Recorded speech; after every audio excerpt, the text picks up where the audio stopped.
hard decisions now. And that might mean firing people. It Oh might yeah. mean repositioning people. It might mean redistributing resources and budgets, and people are going to complain. And you have to be willing to make some people unhappy because it's a good business decision. And if you're not willing to make some people unhappy, you're never going to make everybody happy, including yourself. So are we mistraining leaders as we develop them? Are we Oh, not certainly. teaching them how to be risk takers and decision makers? Correct. We are teaching people to be risk averse, which is very dangerous. Yep. And we are teaching people to make no decision is better than taking any decision. You know, a Navy ship in the middle of the ocean, you Yeah. got to pick it. You got to pick a direction. You got to go some direction. Yeah. You can tweak it later, but you got to go in some direction. Otherwise, you're floundering. And a lot of people I see floundering right now, Rich. And it's sad to see because they're running themselves ragged, doing day-to-day things that are keeping them busy, but they're not being effective. That's a great term because we are staying active. I'm very busy. My calendar is filled up. And then they go, but I'm not going to decide anything today. We'll talk about it next week. Yeah. So they're filling the void with busyness, but they're not moving the line any. And they think they're succeeding. Right. And one of the questions I love to ask, I tell my leaders, hang on, these are your top people. Yes. If they can't handle difficult conversations, you need a different team. Or maybe you need a different approach. And maybe the approach, and let's start here, is trusting your people to deal with tough things. People can handle Yeah. tough situations. You know, the average age on board one of my aircraft carriers, and they're all still mine. They're all mine. The average age is 19 and a half years old. And Wow. we ask these people to do tough things, and they can do it because, frankly, we expect it. We expect people to do hard things. People can do hard things. Give them the opportunity to step up to the plate. Oh no, but we don't want to put this on them. We don't want to. It's their job.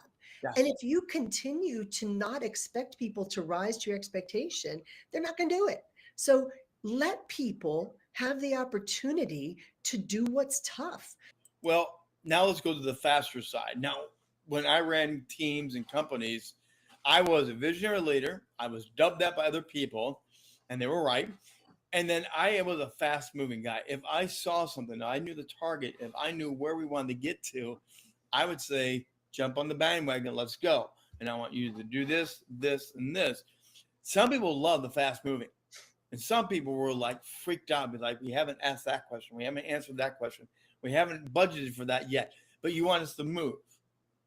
Why is speed such a problem for people?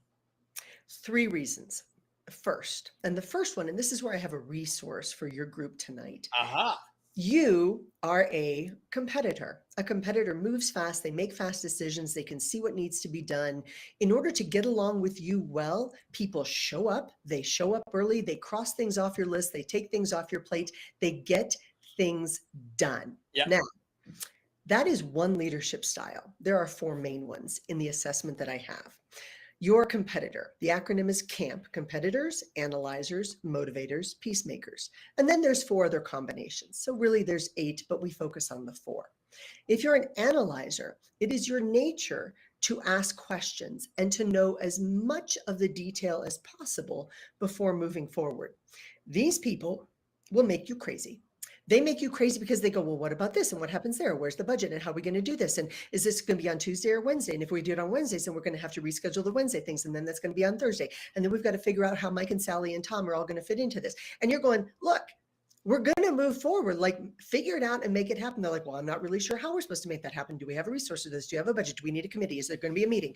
And these people make you insane. And meanwhile, the peacemakers are like, okay, now let's figure out a win-win for everybody. And the motivators are like, yes, a new idea. Let's move forward. I have no idea what direction I'm going in because I'm thin on the details, but I am excited about it. Okay. So these are the 4 leadership styles. None are better than the other. They're all different. And in their resource link I'm sharing with your folks, people can take their own. It's totally free. And they can figure out what style they are. What we need to remember is our style is not the same as other people. Yes. And in an accelerated rate of change, the competitors are like, yeah, let's do this. The motivators are like, not sure where we're going, but we're excited about the ride. The analyzers are nervously holding back because they're not sure which train they want to get on. Now, these are people who are great at number crunching. They are great at figuring out the minutia. They are great at putting the plans together. These are the people you trust to do those things.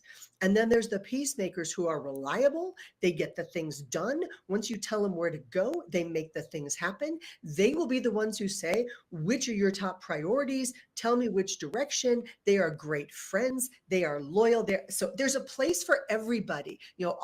Everybody's got a place in the choir. We need them all. But to lead change, Yes. we have to understand not everybody works like us. Not everybody embraces the change. And for the competitors of the world, the habenula, that part of our brain that manages change, accepts the change really quickly. For everybody else, it takes a little longer. We just have to accept that. But then once people make the decision, and here's what's helpful. This is number 2. Once people make the decision to make the change, all of a sudden things get suddenly easier. It's like if you decide you're going to go to the gym. All right, you don't want to go to the gym. Nobody wants to go to the gym, but you lay your clothes out and then you think, am I going to go to the gym? See, thinking about going to the gym, we're back to that gym metaphor. See, that puts you in a state of uncertainty. That's not good. But if you wake up in the morning, you slept in your gym clothes, the shoes are by the bed, and there's no decision because you're just grabbing your keys and heading out the door, then there's no decision to be made. You feel fine because you're not having to make a decision. See, the uncertainty of the decision is the problem. And then you get to the gym and you do what you're supposed to do because you're already at the gym. There's no decision. Of course, you're going to do your workout. So for many people, it's the uncertainty of the decision that is difficult. And the habenula will hang on to that uncertainty until you go, no, we're going to the gym. Click, you turn the switch. And then it goes, okay. So again, we have to trust our brain to switch once we make that decision. But the third reason why people are struggling with the accelerated pace of change is because there's more to know. And right now, CEOs are being fired and resigning at a faster pace because of 3 reasons. They're not handling the pace of change that is revolving around financials, the people side, and regulatory issues. There's just more to know. So when you think about that, there's simply more to know. There's more variables. People say leadership now is harder than it's ever been. Yeah, it is, because there's more variables. So those are the 3 reasons that I'm seeing right now in the workplace. It's interesting to look at leadership dynamics and how you build a team. And that's one thing I don't think people talk about a lot is the strategy of building a balanced team. We know we need to build a team, but we don't intentionally say, I need this person and that type of person. I need that. We say we need a team, and then we accidentally have one. Speak to that intentionality, can you? Oh, certainly. So when I left the military, the first person I hired had a tech background in a way I did not. I built my first website, terrible idea. She had a tech background, super organized, wildly dedicated, super reliable. She is one of those peacemakers of the world. And I hired her because she is not me. And now it's that was 2008. How many years later, she's still with me. Thank goodness for her. She's now my business manager. She's fabulous. If she ever decides to retire, I'm just going to close up shop because I'm done. She's amazing. And people like her. She's reliable and kind and sweet, and she's that peacemaker. She's fantastic. And then I hire the analyzers, the people who ask the questions. And I got to tell you, I've got one on my team right now, and she drives me crazy. And she drives me crazy because she'll go, well, what about this? And what about this? And what about this? I'm like, I have no answers for you. I don't know. I'm like, so I need you to go through those questions again. I need us to discuss them together. And I'm going to give you the best guidance I have. And then I need you to run that down. And when you hit a brick wall, come back to me and ask me another question, because I don't know the answers. And I need you to figure this out and let me help you go down the right path, I hope. But she asked the questions that make me insane. Yeah. And I need her because I don't know what she knows. And I need to give her good. And this is where we sometimes as leaders fail, is we have to give people guidance in an area that allows them to maximize their skill set. So by us as leaders having the variety of leadership styles on our team. It allows us to think of the things that we didn't think of. It allows other people to say, hey, I don't understand this, or wait, what do you mean? Or I need more words on that's one of the things I tell people. I said, with me, sometimes you have to say, Mary, go use more words. I know I use a lot of words, but go use some more words. And then give me a summary. And so sometimes I'll be talking it through. I go, okay, I think to sum up this, and they're like, got it. Because saying the words is not the same as thinking the words. And sometimes we expect people to get inside our brain and know what we're thinking. Now, before we run out of time here, I do want to jump on because besides all the amazing things you're involved with, you also have a cause, a passion project that you're involved with, the Dallas Street Dog Advocate. You're a Yes. dog lover. I am a dog lover, cat lover, horses, turtles, gerbils, parrots, ferrets, hedgehogs, whatever you have. I love pets. And one of my high school friends, her name is Elise Tidwell Bissell. She came home one day and said to her spouse, I think I just want to save all the dogs. And he was like, okay, honey. I can't even imagine how that conversation went. I may have made that up in my head a little bit, but she started this great organization. Everybody's a volunteer. They rely on fosters. It's dsda.org. And when possible, what I do, I love animals. I was the Air Force Academy and the Naval Academy's equestrian team coach, even though I ride. I'm deathly allergic to animals. I mean, if you've got a small kitten, like a brand new little baby, like 6-week-old kitten, that thing can take me out with a butter knife because I'm going to be sneezing badly. Oh, I'm deathly allergic to them. It's the curse of my life. I wanted to be a vet.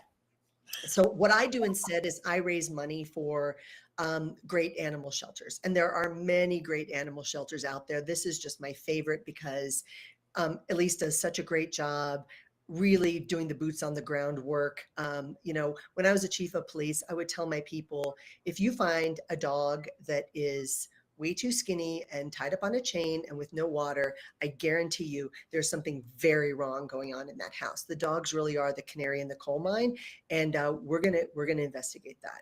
And she gets in there and she does the boots on the ground work. God love her. So when I sell my books, back of the room stuff or anything like that, I just tell the meeting planner, just take all the money and collect it and send it right to DSDA because, and that way I don't have to deal with sales tax or profit, and any of that. I'm like, just take on, look, if I bring 100 books in and we sell 100 books at $20 a book, boom, that's a good fundraiser. Oh, yeah. And for me, and you know this, if I go to a different town and it's Vegas and they say, hey, we've got a Vegas shelter here, I'm like, then let's make all the book sales about that. Or let's make all the book sales about whatever your cause is. So for all my events, I just love to donate books for sale. And then they go to some great cause, and it just, causes we care about get funded. People feel good about it. Somebody's on the fence. They're like, I don't know, is this book by Mary Kelly really worth $20? And somebody goes, who cares? It's going to the dogs anyway. Everything's going to the dogs. That's a great slogan. My books go to the dogs. My book, everything's gone to the dogs. I have a hat that says sleeps with dogs. My husband loves By the way, Mary's got 15 different books at last count. Do you have another one in the works, Mary? I do. I just came out with Stop Procrastinating Tomorrow. That's a great one because we all procrastinate. It's Kindle. It's on Kindle right now. You don't need a Kindle to read it for 99 cents. So if you grab it and you want to send me an email, I'll send you a link to the free resources. If you buy the actual paperback, it's a whopping $7.99, I think. I needed a book that people could get through quickly and get resources. So Stop Procrastinating Tomorrow. Let's get the things done. And then my 2025 book that I have a copy in my hand as of Monday of last week, 18. It is called You Next, a step-by-step guide to taking charge of your career. This is the book you wish you had at 25. This is the book you're going to get for your 30-year-old kid. This is the book that you're 32 years old. You're trying to have it all. You're trying to figure out your life. This is the book, You Next. You are a prolific writer, and I still don't have my first one done. But I've got 3 in my head, but I don't have them done. I'm always working on the next manuscript. And so for me, it's a way to get all the thoughts out of my head and into a place where I can share them. I started writing Stop Procrastinating Tomorrow during COVID when people were just freezing. They were the deer in the headlights, not doing Yeah. anything. So I wrote it during COVID, the bulk of it. And then during COVID, people were not ready for that message of, hey, let's get things done. Yeah. And now, and in 2024, they're ready for the message, let's get things done. So this has done very well. Thankfully, so grateful of Stop Procrastinating Tomorrow has done well. And it's an easy read. You can sit down and read it in an afternoon on a plane. And then you go, you know what? I can do this. And I get the fun thing about writing books, and this is why you've got to get your book out, Rich, is people will send you mail, which is just the greatest thing ever. Like people think, wait, you actually get mail? Yeah. Somebody goes, because of you, I was like, you're right. I need to plan my vacation. I need to have the baby. I need to get a puppy. I need to, and you're just like, this is so great. Just take the action. It makes me so happy. So I love hearing from people. It's the best.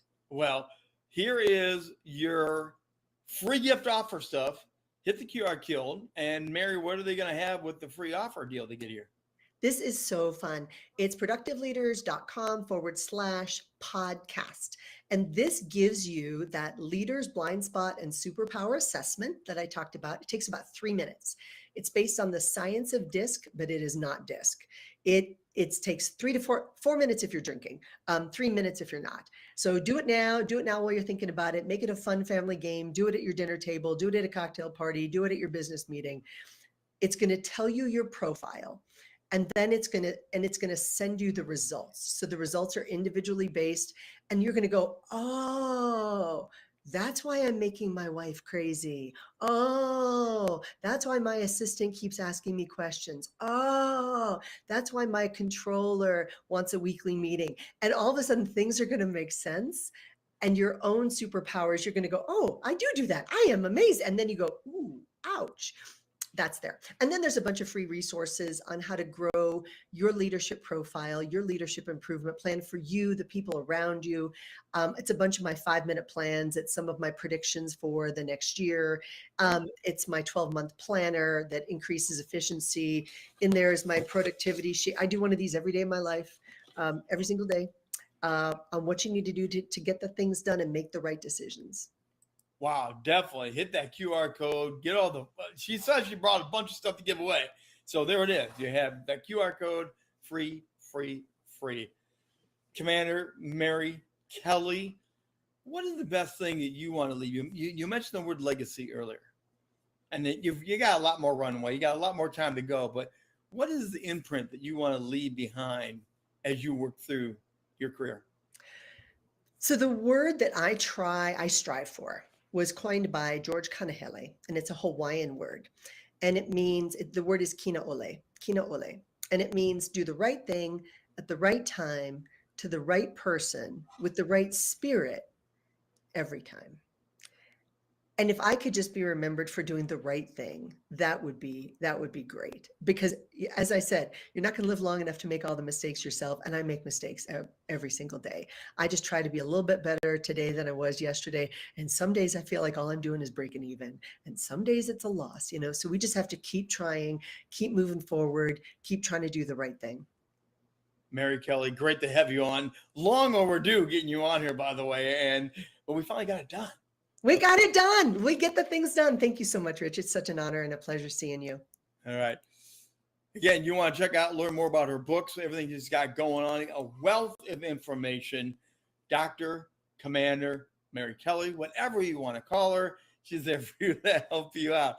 Hey, you want to come back next week? We have another exciting conversation. We do this each and every Sunday night, 7 p.m. Eastern time. And we're, again, on YouTube with a live chat party. You get to interact, ask questions, and get engaged here. And it's also on PPN, the Public Place Network. They're back out and streaming once again. They took a break. They relaunched 2.0, and we're spanning the globe. Seriously, 17 different countries now have Rock the Stage show on Sunday nights appearing in the world. We're glad that you're a part of it. We're glad that you're here every Sunday night to join us. Come back next week as we will do it once again. Another edition of Rock the Stage Show. Have a great week. We'll see you here again on Sunday night.